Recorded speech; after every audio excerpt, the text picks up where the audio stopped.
Australia's $300 power bill, the crisis is worse than you think. Ordinary Australians feel that pain every day now, but they are being lied to about the real reason why. Some call it inflation. The others blame a global crisis. The government offers token subsidies and tells the Aussies to tighten their belts as if they're the problem. But the truth is, they are paying the price for decades of political decisions that have systematically dismantled Australia's self-sufficiency. They're paying for a deliberate policy choice to shut down their reliable power plants before a replacement was ready. They're paying for the absurdity of being one of the world's largest gas producers, yet selling most of it overseas while they themselves pay crippling prices at home. And now, as petrol prices hover around $2 a litre, or more, say $3 or $4 per litre, they are paying for the inexcusable failure to secure their own fuel supply. In this video, we expose how these decisions have left Australia completely dependent on foreign powers for its survival. The real crisis isn't just their power bill, rather, it's that their entire way of life is now on the line. The days of affordable, reliable Australian energy are over, and the figures don't lie. Wholesale electricity prices have repeatedly spiked to over $300 per megawatt-hour in New South Wales and Queensland, figures once unthinkable. And when wholesale prices spike like that, it's not the companies that absorb the cost. It's the customers. That cost is passed directly onto ordinary people's bills, making up around 40% of the total they have to pay. Think about what that means. High energy prices are a quiet corrosion of the national prosperity, translating into lost jobs, stagnant wages, and small businesses that can no longer afford to keep the lights on. For Australia, a nation that shamefully imports over 90% of its refined fuel, its reliance has catastrophic potential. Petrol prices in major cities have been stubbornly high, with regular unleaded costing up to $2.20 a litre. Diesel, the lifeblood of our transport and agricultural sectors, is even higher.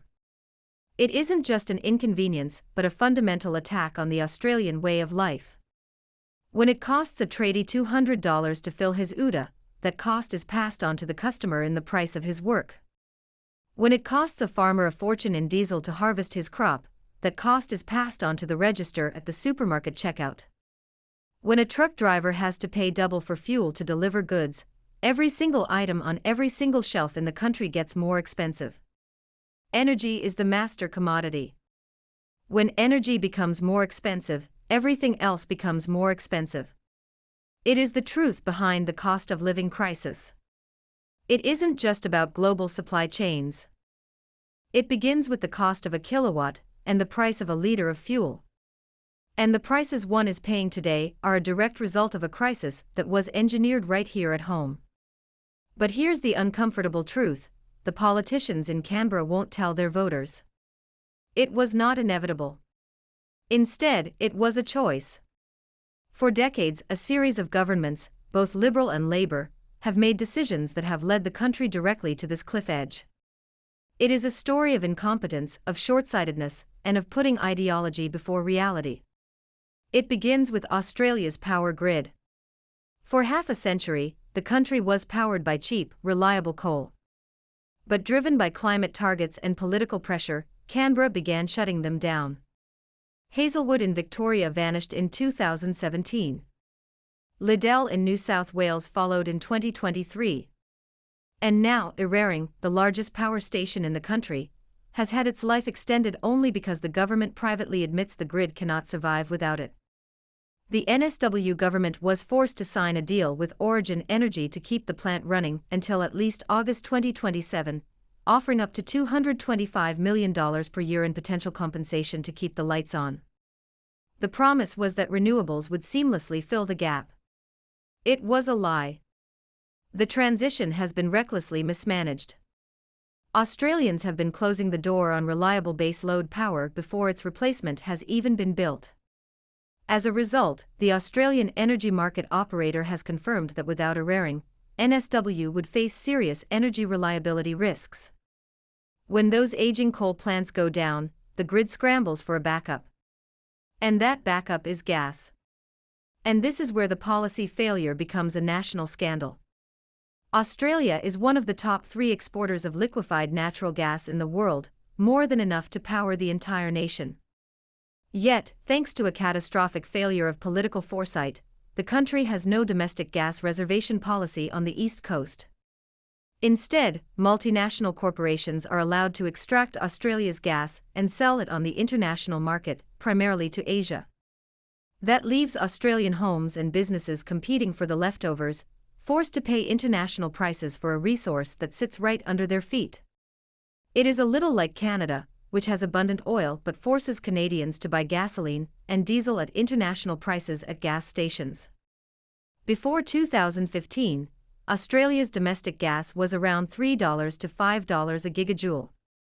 In recent years, people in the country have been paying prices that have peaked at around $13 to $15 a gigajoule.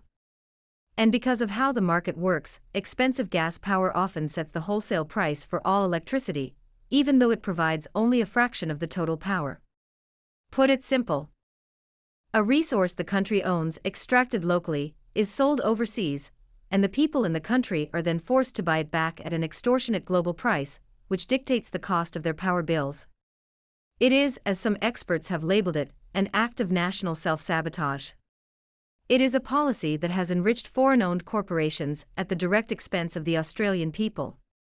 That isn't a market failure, it's a political failure of the highest order.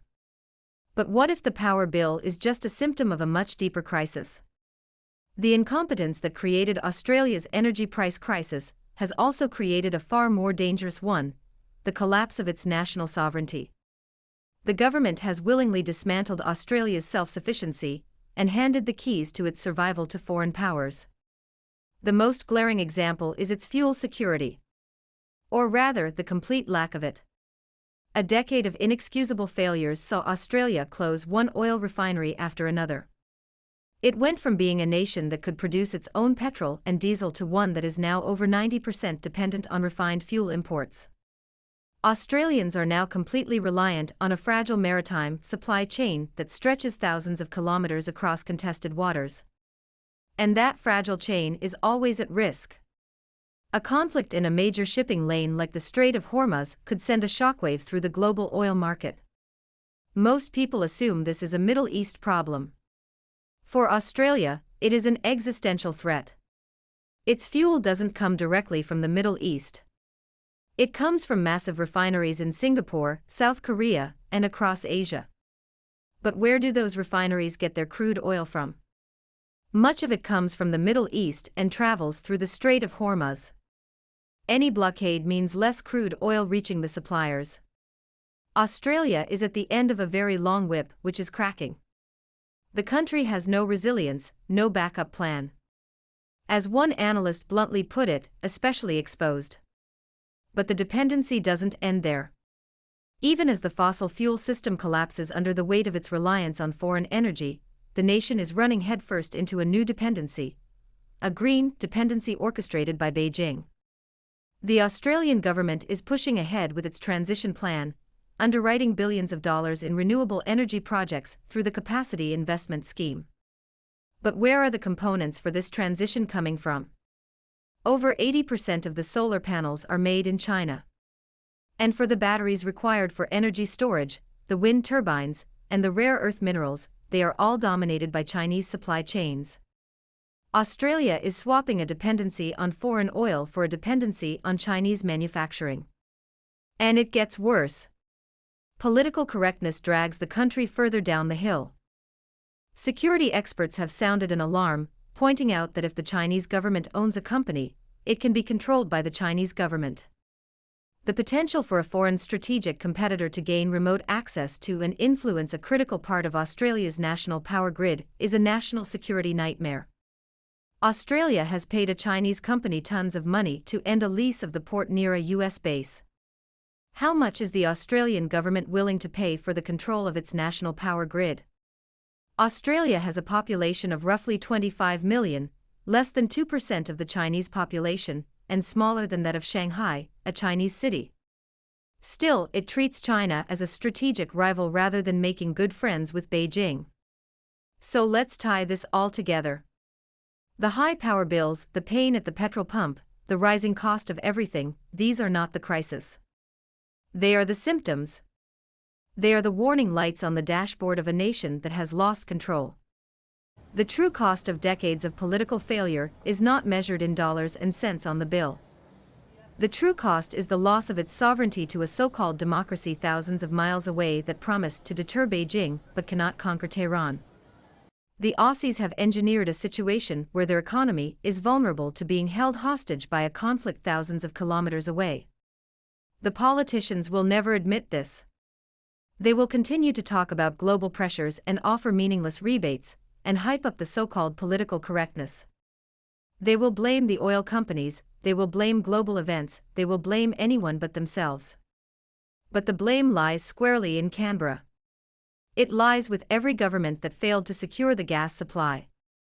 It lies with every minister who signed off on the closure of a power plant without a viable replacement. It lies with every bureaucrat who failed to maintain a strategic fuel reserve. They have failed in their most fundamental duty, to ensure the security and prosperity of the Australian people. The crisis Australians face is not about money. It's about control.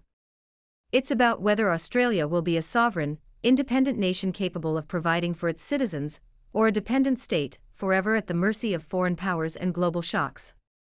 The major problem might be the democracy they brag about all day and night. The government officials are like subcontractors, not owners, so what they do is to finish the work and go home. Everything before 9 and after 5 is none of their business. Short-sightedness is inevitable. Chinese authoritarians are different. They do not issue void checks to voters, but behave like Asian parents to their kids. That is why China has a 100-year plan and dozens of 3-year goals and 5-year targets. 3 years ago, we made a video talking about China's authoritarianism and comparing it with Western democracy. Today, we maintain that every country has its best governing model, but the so-called political correctness is the biggest enemy for every nation. 60 years ago, the political correctness in Beijing almost ruined China with the Cultural Revolution that lasted 10 years, and today, Australia is experiencing a dark time that may last for decades. We talked about Australia in this video, but the same is true for other Western nations like Canada, where political correctness has turned prosperity into poverty. It might be an exaggeration to say that Western nations are becoming third-world countries, but ask the middle and working classes in those nations, and they will likely tell you that Chinese peasants are having a better life. Survival or freedom? It's a question with no fixed answers.